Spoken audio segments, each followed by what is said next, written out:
আসসালামু আলাইকুম my lovely viewers, welcome back to my channel Shiuli's kitchen.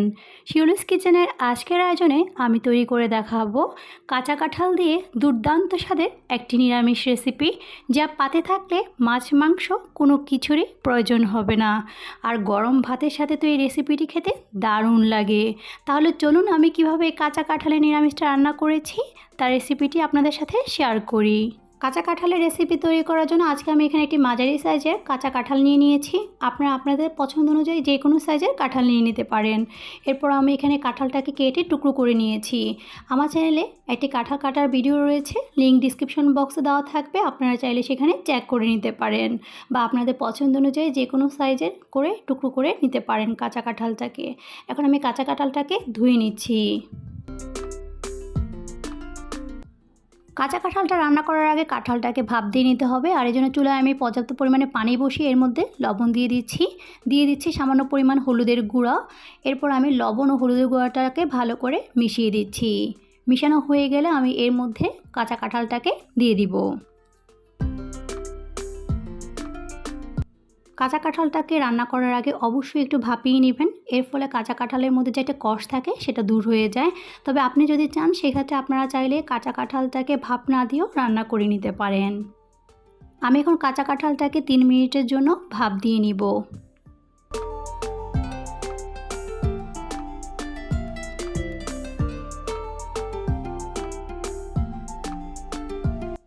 আমার এখানে কাঁচা কাঁঠালটা ভাপ দিয়ে নেওয়া হয়ে গিয়েছে, দেখতেই পাচ্ছেন খুব সুন্দর করে ফুটে এসেছে পানিটা।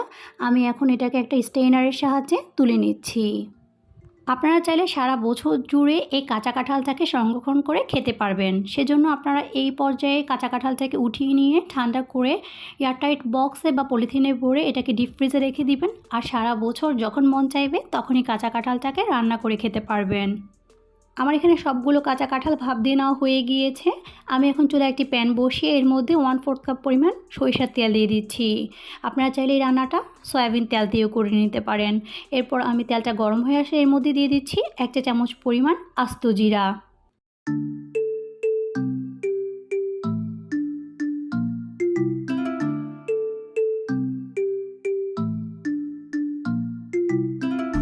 জিরাটা ফোড়ন দেওয়ার পরে আমি এর মধ্যে দিয়ে দিচ্ছি 2টা আস্ত শুকনো মরিচ, তেজপাতা, লবঙ্গ, দারুচিনি ও কয়েকটা এলাচ। এরপর আমি এগুলোকে একটু ভালো করে ভেজে নিব।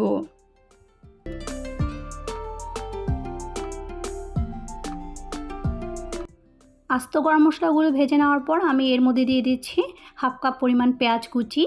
এরপর আমি পেঁয়াজ কুচিটাকেও ভালো করে ভেজে নিব।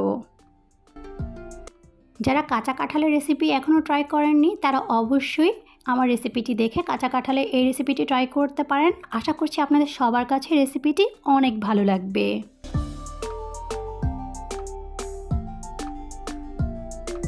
পেঁয়াজটা হালকা বাদামি হয়ে আসলে আমি এর মধ্যে দিয়ে দিচ্ছি স্বাদ মতো লবণ। লবণ দেওয়া হয়ে গেলে আমি দিয়ে দিচ্ছি এর মধ্যে 1.5 টেবিল চামচ পরিমাণ আদা ও রসুন বাটা। আদা রসুন বাটা দেওয়ার পরে আমি এটাকে খুব ভালো করে নেড়ে একসাথে মিশিয়ে দিচ্ছি।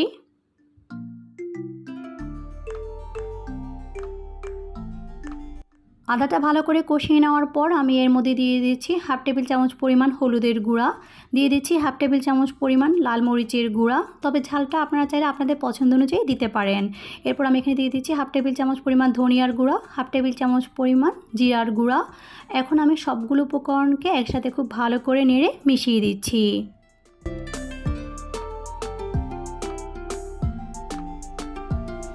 মশলাটা যাতে পুড়ে না যায় সেজন্য এখানে দিয়ে দিচ্ছি সামান্য পরিমাণ পানি।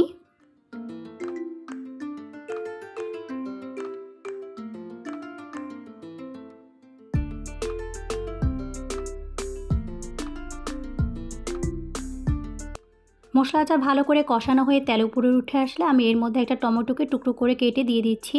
এরপর এটাকেও ভালো করে নেড়ে মশলার সাথে একসাথে মিশিয়ে দিচ্ছি। মশলাটা ভালো করে কষানো হয়ে গেলে আমি এখন এর মধ্যে সিদ্ধ করে রাখা কাঁচা কাঁঠালগুলো দিয়ে দিচ্ছি।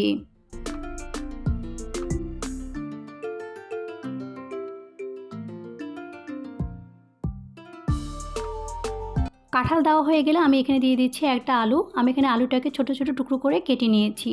আপনারা চাইলে আলুটা দিতে পারেন, আবার বাদও দিতে পারেন, তবে আলুটা দিলে কিন্তু খেতে বেশ ভালো লাগে।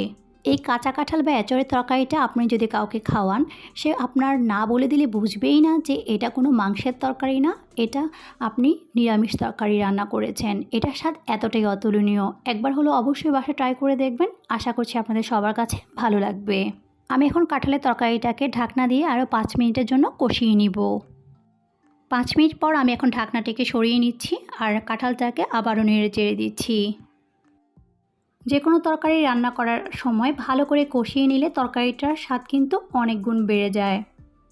আমার এখানে কাঁচা কাঁঠালটা ভালো করে কষিয়ে নেওয়া হয়ে গিয়েছে। আমি এখন এখানে পর্যাপ্ত পরিমাণে পানি দিয়ে দিচ্ছি আর এটাকে আমি ততক্ষণ পর্যন্ত রান্না করব যতক্ষণ পর্যন্ত না এটা ভালো করে সিদ্ধ হয়ে যাচ্ছে। আমি এখন কাঁচা কাঁঠালের তরকারিটাকে 15 মিনিটের জন্য ঢেকে দিচ্ছি আর ফিরে আসছি 15 মিনিট পর।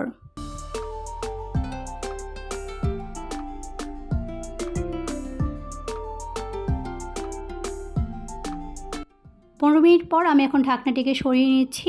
দেখতেই পাচ্ছেন কাঁচা কাঁঠালের পানিটা কিন্তু শুকিয়ে এসেছে আর এটা একটু গামাখা মাখা ভাব চলে এসেছে। আমি এই পর্যায়ে এটাকে আরও টেস্টি করার জন্য আমি এখন এটার মধ্যে ফোড়ন দিয়ে নিব।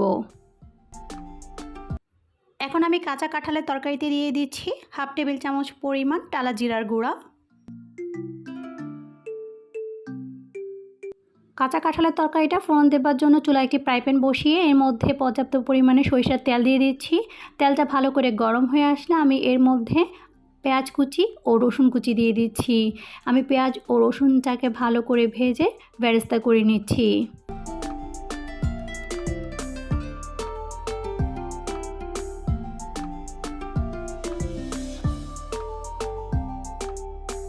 আমার এখানে পেঁয়াজ ও রসুনটা ভালো করে ভেজে নেওয়া হয়ে গিয়েছে। আমি এখন কাঁচা কাঁঠালের তরকারিটাকে এটার মধ্যে দিয়ে দিচ্ছি। কাঁচা কাঁঠাল চাইলে আপনারা গরুর মাংস, চিংড়ি মাছ, শুটকি যে কোনো ধরনের ডাল দিয়ে রান্না করে খেতে পারেন। তবে এই নিরামিষটিও কিন্তু ট্রাই করে দেখতে পারেন। এটি খেতে অসম্ভব টেস্টি। আপনারা বাসায় একবার হলো ট্রাই করে দেখবেন। আশা করছি আপনাদের সবার কাছে ভালো লাগবে। আমি এখন কাঁচা কাঁঠালের তরকারিটার মধ্যে আরও স্বাদ বাড়িয়ে দেওয়ার জন্য দিয়ে দিচ্ছি 1 টেবিল চামচ পরিমাণ ঘি। এই ঘিটা দেওয়ার চেষ্টা করবেন। এই ঘিটা দিলে কাঁচা কাঁঠালের তরকারিটাতে অনুষ্ঠান বাড়ির মতোই স্বাদ এনে দিবে।